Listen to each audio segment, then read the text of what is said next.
Muy buenas tardes. Primeramente, quisiera agradecer a la MIPTAC por la oportunidad de estar aquí con ustedes en esta 21ª reunión nacional de ingenierías terrestres. Muchísimas gracias, señor Zambrano, por acompañarnos para moderar este panel. Y a mi amigo Federico Gutiérrez, pues agradecerle que estemos plasmando exactamente el ánimo que hay entre los promotores de proyectos de infraestructura y la banca. Yo venía aquí originalmente por 20 minutos y el licenciado Gutiérrez me ha dejado solo 10. Es como cuando uno va por un préstamo por una cantidad de dinero y normalmente no sale con la misma expectativa que uno traía. No, con mucho cariño, Federico. Quisiera darles un breve panorama de qué es lo que hemos estado haciendo en la Secretaría de Comunicaciones en este periodo de la administración del presidente Enrique Peña Nieto y del secretario Luis Esparza al frente de la política pública en materia de caminos y autopistas. Muy brevemente, ya Federico daba algunas referencias en términos de cuánto es lo que se invierte del PIB, proporción de PIB en términos de infraestructura, análisis tanto de la Corporación Andina de Fomento como de la misma CEPAL, indican que aproximadamente en los países en América Latina estamos invirtiendo menos del 5%, que sería el objetivo real para poder llegar a tener el desarrollo de infraestructura que demanda las necesidades que tenemos. Esto tiene una claridad al expresarse en términos de que las necesidades de infraestructura carretera generalmente son mayores a las posibilidades de recursos públicos para poder subsanarlas. Lo que nosotros hemos estado buscando y ha sido parte de la instrucción del secretario Luis Esparza es encontrar los mecanismos adecuados para encontrar ese balance entre las necesidades inmediatas, inminentes y la posibilidad de recursos que se pudieran llegar a encontrar. Para esto, como también lo mencionaba Federico, lo que hemos estado haciendo es encontrar la participación de la iniciativa privada para encontrar justamente este balance adecuado por medio de la inclusión de la iniciativa privada. Las APPs, que son principalmente esquemas de inversión de largo plazo, se ha hablado mucho recientemente a través de la emisión de la nueva ley APP del año 2012, como si fuera un modelo realmente que solo se está utilizando en estos momentos. No, la realidad, el ingeniero Zambrano lo mencionaba en su relato, las acciones público-privadas como concepto pueden tener diferentes formas, son las concesiones, son los pagos por disponibilidad que eran anteriormente conocidos como los PPS, o contratos plurianuales de conservación como lo son los CPSCs y que adicionalmente ahora están migrando ya a un esquema al amparo de la ley de acciones público-privadas. Y ahora recientemente con algunas modificaciones, alineamientos financieros que ha hecho la Secretaría de Hacienda, lo que se le conoce como Fibra E, que no es más que la capacidad de activos maduros para poder monetizarlos e invertir en nueva infraestructura. Bajo el ámbito de la nueva ley de asociaciones público-privadas, hay tres tipos de APP que la ley distingue. Lo que es el APP puro, que sería un APP prácticamente pagada únicamente con recursos presupuestales; el APP mixto, donde ya hay una combinación tanto de recursos presupuestales como también lo puede haber de recursos federales no presupuestales, estos principalmente los fondos provenientes del FONADIN, como mencionaba Federico, y los ingresos de peaje de la misma infraestructura, ¿no? Tenemos un tercer esquema, que es la APP autofinanciable, que son todos aquellos proyectos que no requieren un componente de recurso del sector público, como lo pueden ser los recursos privados, por deuda o bien por ingresos de peaje. ¿Cuál es la perspectiva que vemos y cuál fue la hoja de ruta que se nos determinó al inicio de esta administración? Era lograr la intervención justamente de nuevos proyectos de autopistas en el rango del año 2013 a 2018, de 52 nuevas autopistas y que fueran más de 3.300 kilómetros de nuevas autopistas en operación. Esa es la meta que traemos, con una inversión cercana a los 199.500 millones de pesos. Haciendo referencia a los comentarios del ingeniero Zambrano, pues realmente al día de hoy la red federal concesionada tiene 10.000 kilómetros de autopistas en operación. En esta administración hemos ejecutado aproximadamente 1.600, llegamos con un poquito menos de 9.000 en esta administración. Tenemos 26 autopistas concluidas, contamos con 22 proyectos que están en construcción y 4 que están por iniciar. Quiero decirles que uno de los logros más importantes de esta administración es que al día de hoy los 52 proyectos de autopista ya se encuentran adjudicados o se encuentran con una solución. O sea, no tenemos, para poder cumplir con esta meta que nos fijamos, que esperar un fallo adicional de alguna autopista.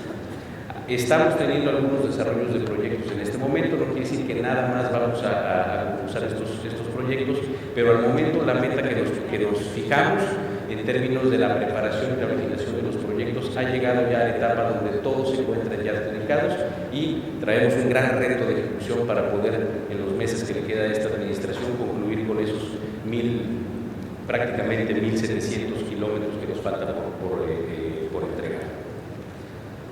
Históricamente, darles el panorama que las concesiones carreteras, los PPS o bien los contratos APP, cómo se encuentran hoy por hoy distribuidos. Principalmente son 70 títulos de concesión, algunos de ellos emitidos con ordenamientos anteriores al 94 a través de la Ley de Vías Generales de Comunicación, 48 por Ley de Caminos y Puentes Federales, que está prácticamente ya en vigencia desde el año 94 hasta el día de hoy. Algunos proyectos de prestación de servicios que se contrataron con Ley de Adquisiciones y los lineamientos anteriores a la nueva Ley APP. Y tengo el gusto de decirles que recientemente hemos iniciado ya con la adjudicación de proyectos bajo contratos de la Ley APP. Son 3 proyectos. Estos proyectos es el proyecto de las Varas Vallarta, tan importante aquí para la región donde nos encontramos ahorita, que permitirá, una vez concluido el tramo de la concesión del Fonadí de Jala, Compostela, Las Varas y la APP de Las Varas a Vallarta, prácticamente estar en un lapso de 2 horas y media, 2 horas 40 de la ciudad de Guadalajara a lo que es la Bahía de Vallarta, lo cual creo que es un importante signo de lo que podemos hacer con este tipo de proyectos. Estos nuevos 3 contratos de Ley APP son Las Varas Vallarta, la Galarza Matilanes, recientemente hace un par de semanas adjudicada, y el viaducto Dios Verde Santa Clara, que es una APP autofinanciable. ¿Qué significa esto? Que no requiere de algún tipo de apoyo por parte del gobierno para su ejecución. Los proyectos que hemos colocado en el mercado y que han sido adjudicados en esta administración es la autopista Siglo XXI, la autopista Tizapán-Atlacomulco, las 2 autopistas del Golfo, tanto la Cardel-Poza Rica como la Tuxpan-Tampico, su tramo Tuxpan-Usulama, el libramiento de Ciudad Obregón, el libramiento de Hermosillo, la autopista Tepic-San Blas y las 3 últimas que les comentaba yo recientemente.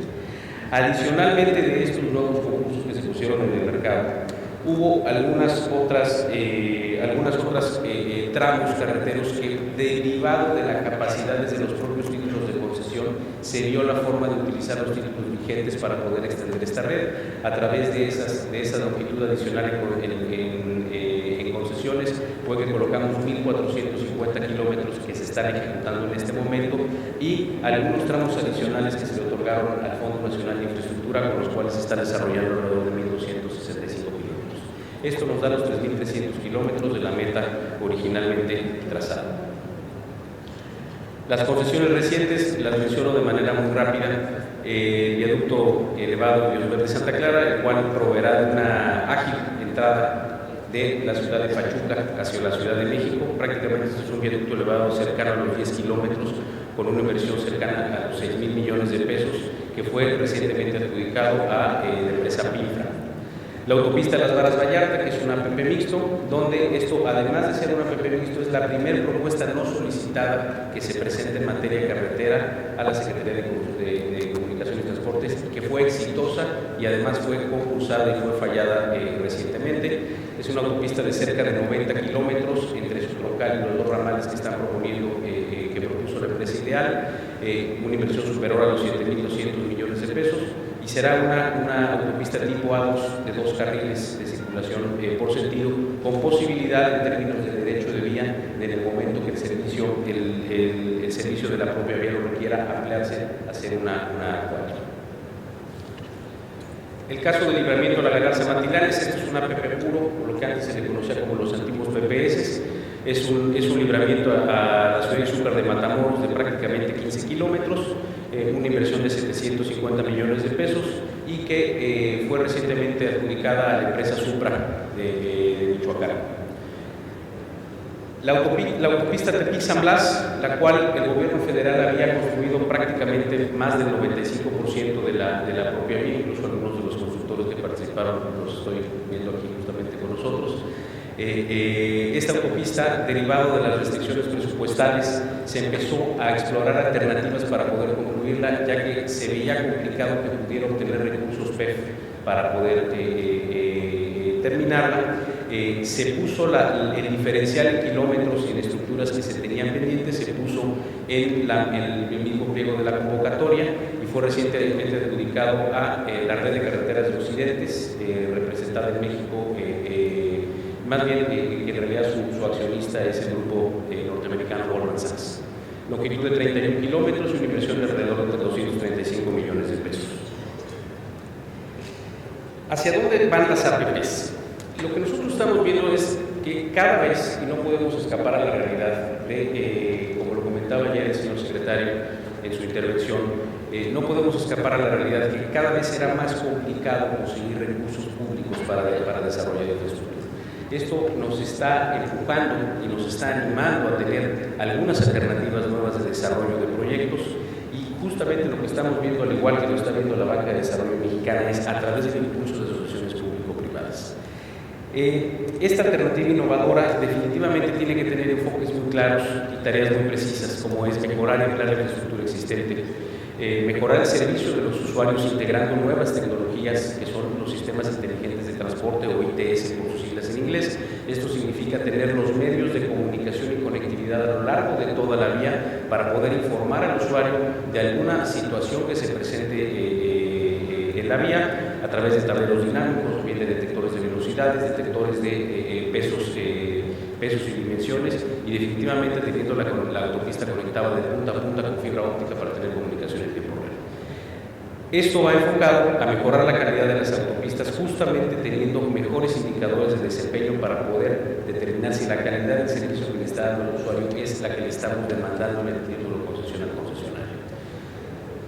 Y enfocado, como se mencionaba también, a poder lograr una conectividad entre los centros de producción, los centros de servicio y los centros de distribución.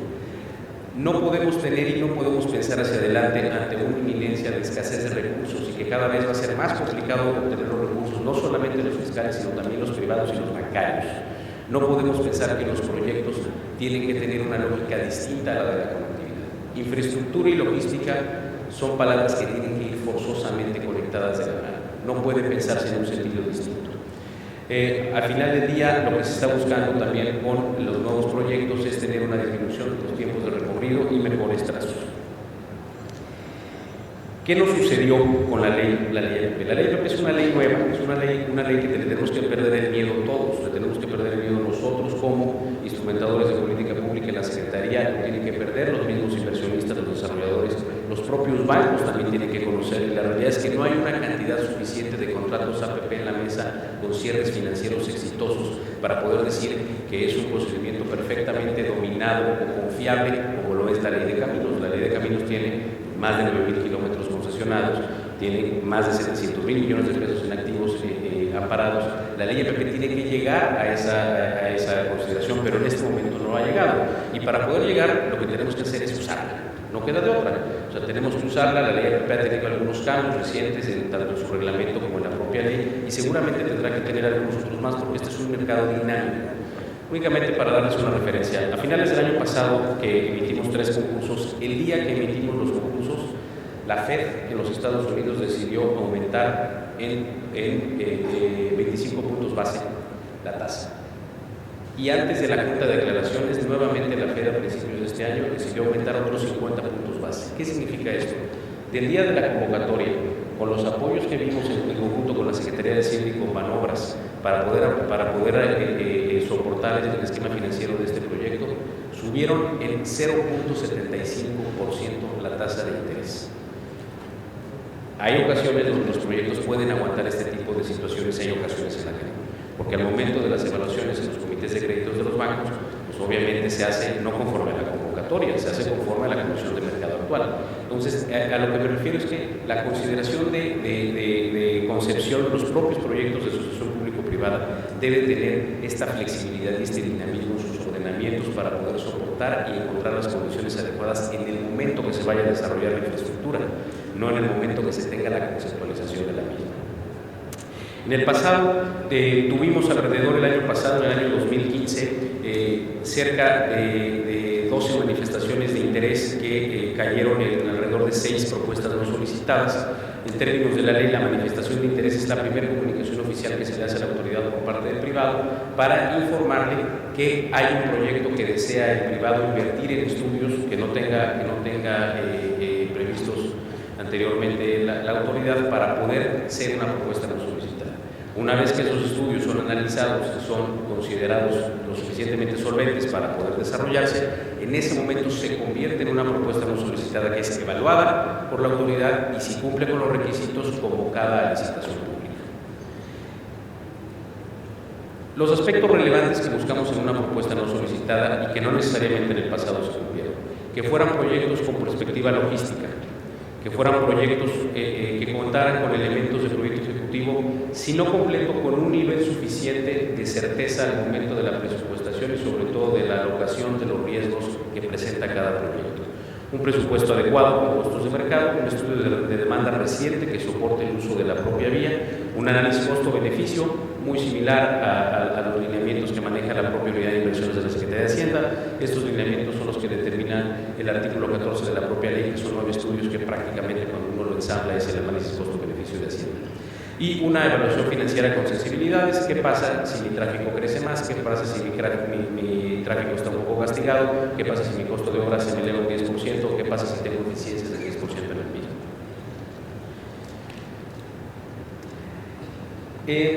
Dentro de estos ejercicios que tuvimos, realmente hubo características muy claras de no procedencia que nos obligaron a tener que informar a los promoventes que sus propuestas no eran solventes. En los aspectos técnicos, principalmente, no tenían información de campo suficiente sobre la parte de la demanda vehicular. En algunos casos, los anteproyectos presentados no tenían el nivel de desarrollo adecuado. Eran análisis superficiales, prácticamente ideas planteadas en un PowerPoint como tal. En los aspectos financieros no traían una sensibilidad sobre la rentabilidad del propio proyecto, y en los aspectos legales no se apegaban a los lineamientos que claramente la ley expone en su texto. ¿Qué buscamos con las propuestas no solicitadas? Principalmente lo que buscamos es replicar los modelos de éxito como lo que tuvimos en las Varas Vallarta. Que esas propuestas no solicitadas tengan mejores estudios. Nada más para darles una idea, al grupo Ideal, cuando se le acepta la propuesta no solicitada, se le contempló un valor de los estudios de cerca de 40 millones de pesos. Estos 40 millones de pesos, si Ideal no hubiera ganado el concurso, el ganador estaba obligado a reintegrarse, ¿no? como tal. Y un involucramiento del sector privado en las etapas de planeación y preparación de proyectos de las propias no solicitadas. Cada vez que algún promotor se acerca a nosotros, antes de que inicie el procedimiento de manera oficiosa, lo que lo invitamos es a conocer qué tiene para poder irlo orientando y cuáles son los elementos que requerimos para poder seguir adelante en el proyecto, y que no invierta un dinero que no va en el sentido adecuado. ¿Qué se busca? Se busca principalmente la eliminación de cuellos de botella para este financiamiento. Aquí la realidad es que hoy por hoy tenemos que ver cuáles son las posibilidades de financiamiento actual. Veía yo en la presentación que Federico nos presentó la proporción de involucramiento de la banca comercial con la banca de desarrollo y cuál fue su migración del año 2015 a lo que va del año 2016. La realidad es que cuando nosotros vemos este comportamiento no podemos tener la certeza de que se va a comportar de la misma forma. Recientemente todos hemos sido testigos de las noticias que pasaron en el Reino Unido, y no podemos pensar que simplemente el mercado mexicano y el mercado de financiamientos de proyectos va a permanecer inerte. Tenemos que tener la capacidad de adaptarnos rápidamente, porque pienso yo que las instituciones financieras, la banca de desarrollo, en su mandato está en apoyarnos a nosotros y a ustedes para desarrollar los proyectos, pero la banca comercial probablemente no. Y si la banca comercial decide tener otro tipo de regulaciones, pues están en su derecho de manejar la política de negocios que así convenga, pero nosotros también tenemos la necesidad de seguir desarrollando proyectos de infraestructura. Y es ahí donde la entrada de los inversionistas institucionales, que no es otra cosa más que las AFORES, el dinero de las pensiones, ¿cómo podemos encontrar ese mecanismo de confort para que las AFORES no se sientan solo cómodas invirtiendo en los proyectos maduros? ¿Cómo podemos lograr que las AFORES puedan invertir en los nuevos proyectos, en los proyectos Greenfield? Ahí es donde seguramente tendremos que tener las pláticas adecuadas con Banobras, que siempre ha sido un aliado de nosotros en el desarrollo de estos proyectos, para encontrar la forma de aislar los riesgos que a los inversionistas institucionales simplemente les genera esa aversión a poder invertir esos más de 500 mil millones de pesos que se veían en las cifras de terminando ya, hablarles de justamente estos cuellos de botella. Lo que buscamos es tener estos casos de éxito, que estos casos permitan además mayor capital de riesgo, que se le pierde el miedo al modelo APP, buscar tiempos de reacción un tanto más rápidos para la obtención de subvenciones por parte de Fonadín, y es más, déjenme decirlo así, que tengamos las suficientes subvenciones del Fonadín, que probablemente el Fonadín tiene una capacidad finita, y los proyectos que está demandando con agua, la ST, la CFE, el sector energético, pues seguramente van a superar esa capacidad de fondo del Fonadín. Entonces tendremos que encontrar la forma de complementarlo, como Federico lo mencionaba. Selección de proyectos que requieran baja o nula subvención. Y bien, esquemas mixtos donde se pueda, este esquema mixto que les menciono aquí, es algo que hemos estado viendo recientemente con la Secretaría de Hacienda. En vista de que las subvenciones probablemente no alcancen los fondos que tiene el Fonadín para todos los proyectos y que no hay dinero fiscal como tal, ver la forma de buscar esquemas mixtos, esquemas combinados. Y estamos analizando, y algunos proyectos, uno muy importante aquí para la ciudad de Vallarta es la continuación de lo que es el libramiento de Vallarta, desde donde llega la APP de Ideal. La APP de Ideal llega al aeropuerto. ¿Qué pasa del aeropuerto rumbo al Vito Velázquez, rumbo al sur de la Bahía de Banderas? Ese esquema lo estamos analizando con la Secretaría de Hacienda para manejarlo bajo un esquema mixto. ¿Qué significa un esquema mixto? Que sí tenga un cobro de tarifa, pero tiene que ser un cobro de tarifa que el público pueda pagar, porque si no se sube la gente a la carretera como tal. Pero por el otro lado, se tenga un pago por disponibilidad por parte del gobierno federal, una especie de apoyo cruzado de esa APP, que logre la bancabilidad al momento de obtener los recursos. Estamos desarrollándolo, lo traemos para un par de proyectos, la continuación del libramiento de Vallarta es uno de ellos.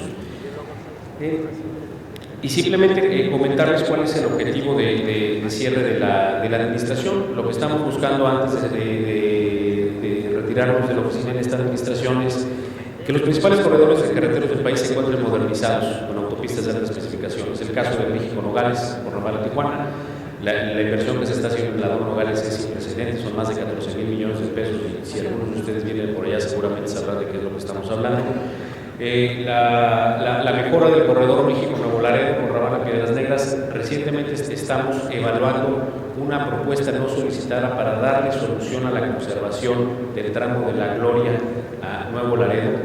Muy probablemente lo hagamos en conjunto con una nueva autopista y tengamos un tramo conservado por algún esquema público-privado junto con una autopista combinada en la misma sección. El corredor Mazatlán-Matamoros, que ya se encuentra completo, se completó con el libramiento de la laguna. El corredor Manzanillo-Tampico, justamente el día de antier, el presidente entregó el libramiento de Valle Estamuín, que es parte de este corredor, y el corredor del Altiplano, así como el Transísmico. ¿Qué es lo que buscamos? Lo que buscamos es dar una conectividad eficiente entre los principales polos de desarrollo del país, como pueden ser los puertos marítimos, tanto en el Pacífico como en el Golfo, así como con los puertos fronterizos, con el desarrollo de nuevos puertos fronterizos, como el caso de Mesa de Otay y el puente Laredo 4.5, que puedan ayudar al flujo de mercancías entre los centros logísticos ubicados en Monterrey, San Luis Potosí y en la zona del Bajío. Básicamente eso sería mi presentación y, pues, si me lo permiten, estaré dispuesto a poder dialogar más con ustedes en una sesión de preguntas y respuestas. Muchas gracias.